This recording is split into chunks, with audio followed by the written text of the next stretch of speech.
Assalamualaikum warahmatullahi wabarakatuh.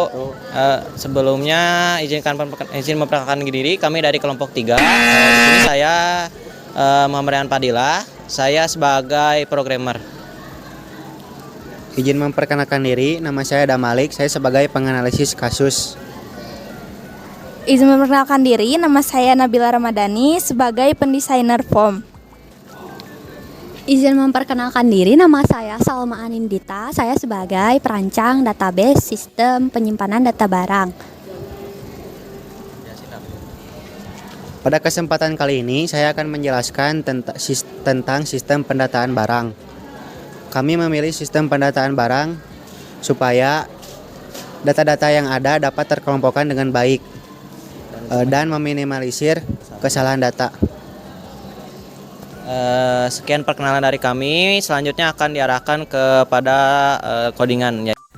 Baik, sebelum ke pembahasan, di sini saya akan menjelaskan terlebih dahulu apa itu CRUD atau create, read, update, dan delete.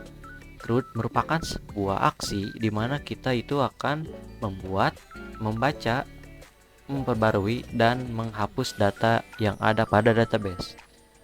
Sebelumnya, saya ingin mengucapkan terima kasih kepada Salma yang telah mendesain, yang telah membuat database dari data barang ini, dan juga kepada Nabila yang telah membuat desain dari UI yang akan kita gunakan nanti. Baik, langsung ke pembahasan coding. Yang pertama, kita harus menginisiasi dulu yang namanya ini library yang nanti akan digunakan. Oh iya, library ini itu yang saya highlight lagi ini. Nah, ini yang SQL tentunya itu harus menggunakan yang namanya Java SQL Connector. Kalian bisa buka aja di websitenya, kemudian pencet yang ini yang paling atas, yang MySQL Download Connector. Nah, di sini kalian pilih ke platform independen, lalu download yang zip ini. Setelah kalian mendownload, kalian pergi ke library sini yang di kiri, yang bagian project di kiri atas. Kalian di library klik kanan, lalu ajar or file. Nah, nanti kalian ekstrak dulu file yang tadi, nanti ada file jarnya, kalian tinggal klik lalu open. Setelah itu tinggal kalian copy aja beberapa library yang akan diimport atau dibutuhkan ketika nanti untuk eksekusi. Nah, selanjutnya di sini jangan lupa untuk rename tiap-tiap field supaya nanti tidak ada kesalahan saat menginput data. Semua field-field di sini sudah saya rename sesuai dengan kebutuhan nantinya. Nah, setelah kalian rename, kalian klik 2 di tombol simpan kalian. Di sini saya udah menggantikan namanya juga dengan save button. Kalian klik 2. Setelah itu kalian bakal melakukan inisiasi yang kedua, yaitu membuat string untuk nanti ini digunakan pada koneksi ke database nanti. Yang dibutuhkan itu ya pertama DB URL atau database URL-nya, kemudian database usernya siapa atau usernya apa, dan kemudian password. Karena di sini saya menggunakan user biasa yaitu root, sehingga saya tidak memasukkan password di sini. Selanjutnya di DB URL ini kalian isi format seperti ini terlebih dahulu. Untuk portnya ini bebas, tidak usah dipakai juga, tidak apa-apa. Selanjutnya yang ini itu nama dari database yang akan kalian gunakan nanti. Selanjutnya setelah kalian tadi klik 2, nah klik 2 itu nanti akan mengarah ke sini, ke private void save button. Tadi kan saya sudah namakan save button ini. Nah, ini, function ini itu akan melakukan aksi ketika save button tadi diperform atau ditekan. Nah, pertama kita harus inisiasi lagi. Yang pertama kita akan mengambil semua data yang ada pada desain ini, mulai dari ID barang, nama barang, sesuaikan dengan nama ini, dan seterusnya. Nah, di sini saya akan mengambil data ID barang dengan membuat sebuah string baru, di mana ID barang nanti saya akan ambil teksnya yang di input nanti. Selanjutnya, bagaimana cara untuk mengambil integer, Bang? Kalau yang ambil integer itu di bagian ID barang ini, nanti kalian bikin lagi integernya yang namanya baru. Pastikan jangan sama dengan yang ada di desain ini, supaya nanti takutnya malah dia duplikat duplikat variabel. Supaya tidak duplikat, kalian di sini namakan dengan yang unik, boleh sama tapi jangan terlalu disamakan. Selanjutnya, gunakan parse integer. Maksudnya dari parse integer ini untuk memparse semua data yang ada pada ID barang ini supaya ya menjadi karakter integer, karena ketika nanti dikirim ke database nanti itu harus sesuai dengan tipe data yang di set di database itu sendiri.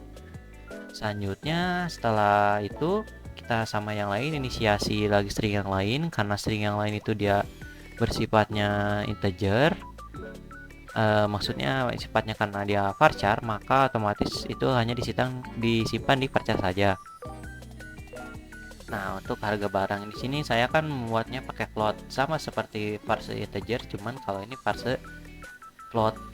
Sama kok formatnya, tipe data, nama variabel sama dengan parse float harga barang, atau ini variabel yang di atas tadi sudah diinisiasi ini. Selanjutnya kita habis memparse semua itu, kita membuat dulu yang namanya SQL query nanti yang akan dieksekusi oleh library yang ini, yang statement execute update. Nah, di sini query-nya itu adalah insert into data barang. Di sini data akan dimasukkan ke dalam tabel data barang. Bisa dilihat di sini nama tabelnya itu data barang. Nah, yang dimana yang diisi itu ID barang, nama barang, harga, stok, harga dan stok unit. Nah, ID barang, nama barang, harga dan stok unit. Lalu values itu untuk mengisi value-nya nanti. Nah, ininya kalian buat tanda tanya aja 4 biji atau sesuaikan dengan banyaknya data yang akan input nanti. Nah, untuk mengeksekusi perintah SQL ini, kita harus menggunakan try fungsinya untuk supaya nanti apabila ada gagal dia maka akan menampilkan errornya di sini nih. Pertama kalian bikin try dulu. Ini dari library tadi, library connection, kita buat connection baru yang dimana akan memanggil kelas device manager. Dia akan get connection, dia akan meminta dulu koneksi dari string-string yang sudah disetting sama kita tadi di atas nih.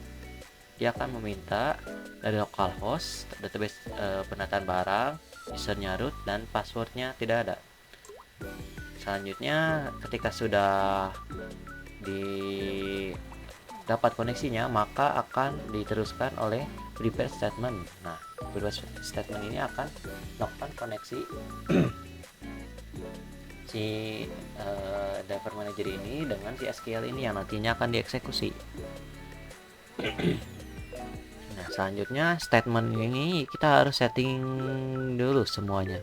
Jadi karena di sini kita ada 4 yang akan diinputnya sesuai dari sini, maka kita inisiasi dulu statement set integer. Nah, ini kan tadi pertama dia integer. Maka kita set integer 1, 2, 3, 4. 1 di sini tuh dari 1 yang ini, 2 selanjutnya yang akan ngisi nama barang, yang ketiga dan selanjutnya. Yang pertama kita akan ngisi data barang, nama barang, harga barang, stok barang, itu sesuai dengan user yang nanti akan diinput. Lalu setelah itu nanti akan dieksekusi oleh sintaks ini. Setelah sintaks ini dieksekusi, maka dia akan memberikan sebuah panel yang panel dialog. Dia akan mengatakan data berhasil disimpan apabila data ini berhasil terstore ke database. Namun apabila ada yang salah, nah di sini penggunanya itu try catch itu untuk supaya dia dapat mengcapture apa kesalahan dan di mana salahnya dia. Nah, di sini dia akan menggunakan di option pane dan mengeluarkan dialog message dengan output terjadi kesalahan saat menyimpan data. Nah, di sini akan dijelaskan errornya itu di mana. Nah, supaya memudahkan untuk debugging nanti di sini, maka akan di show di mana salahnya. Saya akan memberikan contohnya. Saya run dulu. Nah, seperti ini data UI-nya. Di sini misalkan saya mau lihat database-nya di browse. Nah, di sini sudah ada ID barang itu sudah ada 11, maka di sini saya input aja 12. Tapi ini bisa disetting dengan auto increment. Nah, untuk soal itu kalian bisa cari ke berbagai sumber lagi supaya lebih apa ya, tidak disesatkan. Selanjutnya untuk nama barang kita masukin nama barangnya, yaitu saya masukin aja Milo Ice dengan harga 1.500. Stoknya ada 50 pieces. Nah, setelah diisi semua data ini, maka codingan tadi yang di sini tuh ini semua akan disimpan dan dimasukkan ke sini. Oke, saya run simpan. Nah, data berhasil disimpan, otomatis data ini pasti akan langsung tersimpan ke database. Nah, di sini tinggal di refresh saja. Nah, sudah tersimpan di sini bahwa ada ID barang baru, ID 12, nilai S 15.000 dan 50 stok seperti yang tadi saya sudah coding. Nah, baik, selanjutnya adalah bagian untuk read data atau mengecek data yang ada pada database. Di sini saya akan menyimpan logiknya pada buton ini yang saya beri nama check product. Nah, seperti biasa untuk menggunakan sintaks SQL, kita itu perlu menggunakan try dan catch. Nah, di dalam codingan try kita yang perlu untuk menginisiasi koneksi kita terhadap database terlebih dahulu. Setelah itu kita akan menyimpan query-nya itu pada string query ini. Nah, dimana string ini itu akan select from atau membaca semua data pada barang, dimana ID barangnya itu sesuai dengan ID barang yang diinput di sini nih. Nah, selanjutnya setelah itu kita akan memprepare statement kita yang nanti akan diisikan pada text input yang ada di ketiga ini. Nah, sehabis itu lalu kita akan mengasumsi atau meyakinkan untuk kita mempunyai variabel yang disimpan ke dalam ID. Nah, dalam ID ini kita akan mengambil data integer yang dimana nanti data ini kan masih string tuh. Kita berubah menjadi perse integer ID barang get text, maka dia akan mendapatkan ID barang dari sini yang masih berupa string, nanti diubah ke dalam integer dan kemudian akan dieksekusi ke SQL itu menggunakan integer lagi. Setelah itu statement set integer 1 ID. Nah, si ini tuh bakal langsung terisi dengan integer yang tadi untuk ID ini. Setelah itu maka kita akan menunggu untuk hasilnya. Hasilnya nanti akan ditampilkan oleh result ini. Nah, resultnya itu akan mengeksekusi query yang ini, yang string query ini. Nah, apabila result setnya berhasil atau ada pergerakan, maka dia akan mengisi semua text field yang ada di bawahnya. Seperti yang pertama, dia akan mengget string ini, dia akan mengisi string sesuai dengan nama tabel yang ada pada database. Saya contoh di sini ada, nah di sini ada ID barang, nama barang, harga, stok, dan stok unik. Nah, semua di sini akan diambil semua datanya lalu di store ke tiap text input tadi. Nah, kita memberikan dialog message lagi supaya supaya debug itu kita tahu apakah ada error atau tidak. Nah, di sini apabila berhasil maka dia akan memberikan dialog data terload. Apabila data tidak terload maka dia akan memberikan informasi bahwa tidak ada data untuk ID yang diinput ini. Nah, terus apabila terhadap ada kesalahan dalam input maka dia akan mengeluarkan dialog yang mengisi kesalahan yang SQL itu sendiri tidak tahu. Itu SQL sendiri itu bingung dia kenapa salahnya. Nah, maka akan disebutkan di catch ini. Baik, di sini saya akan mensimulasikan bagaimana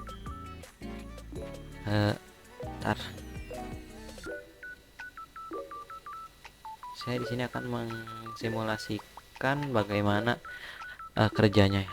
Sini seperti yang saya contohkan bahwa kita akan menginput dulu data 55, karena data 55 tidak ada database, maka dia akan mengeluarkan bahwa ID 55 tidak ada pada database. Nah, kita akan ambil contoh 2 aja deh.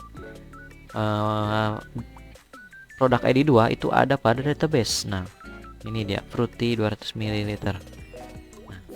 Selanjutnya apabila kita cek, nah data terload, apabila datanya ada maka dia akan diisi ke sini.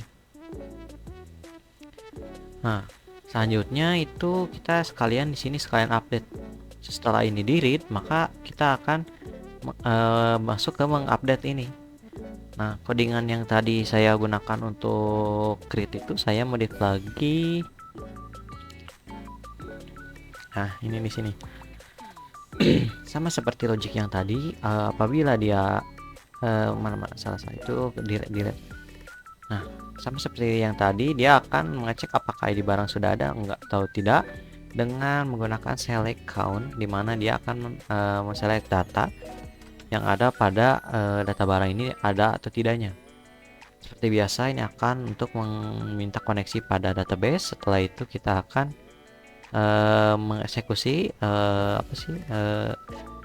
perintah SQL query-nya, itu yang disimpan di ini nih.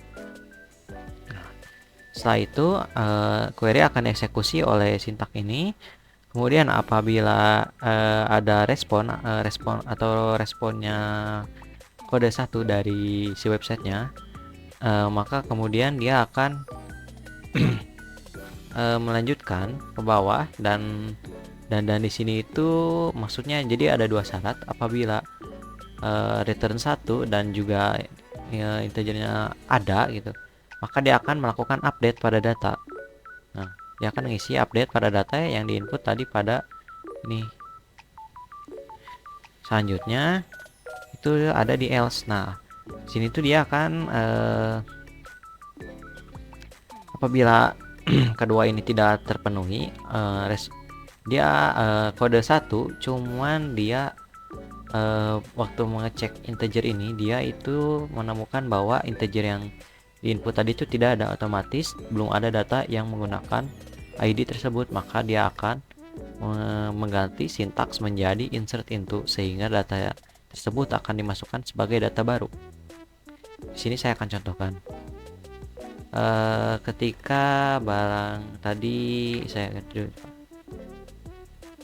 ketika tadi di sini ada data, dia akan mengganti stok.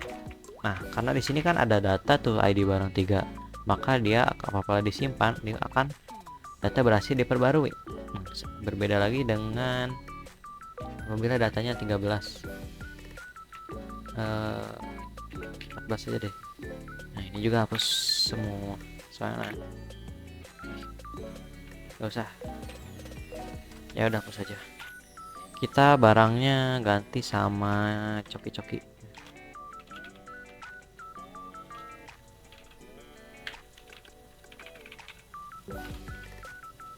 Dengan harga Rp1.000 dan stoknya itu ada 15 saja.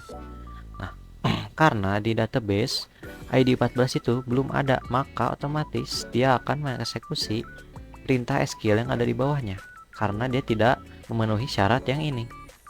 Nah, saya contohkan. Nah, di sini maka data akan berhasil disimpan. Saya cek di database. Nah, data berhasil ditambahkan. Selanjutnya yang terakhir yaitu ada sintaks delete atau ya logiknya delete. Nah, di sini delete itu saya simpan di ya pastinya ini di delete button. Saya akan menambahkan logik, yaitu sama seperti sebelumnya, dia akan seperti cek tombol cek, dia akan mengecek dulu apakah datanya ada. Apabila datanya ada, nah di sini maka dia akan menghapus data-data tersebut satu baris field, satu baris segini. Nah, dia sama seperti contohnya delete yang ini. Apabila tidak ada, maka dia akan menampilkan bahwa dia gagal karena tidak ada data atau tidak ada ID yang mengatasnamakan ID tersebut gitu. Ini saya contohkan aja. Apabila dia menghapus ID 15, maka dia akan error karena ID tersebut tidak ada di database. Sedangkan apabila ID-nya 13, maksud saya 14, maka dia akan menghapus karena data 14 ini ada pada database. Saya cek dulu. Nah, dia menjadi hilang. Mungkin segitu saja untuk pertemuan, maksudnya untuk pembahasan yang bisa saya sampaikan. Untuk detail source code-nya saya simpan ke akun GitHub saya, yaitu ini dia linknya, github.com/daxford dan JavaSQL bagi yang penasaran mengenai codingan ini. Dan jangan lupa untuk kalian apabila ingin mencoba, harap diganti di bagian ininya dan juga bagian field lainnya ya. Oke, cukup sekian yang dapat saya sampaikan. Mohon maaf apabila ada kesalahan. Wassalamualaikum warahmatullahi wabarakatuh.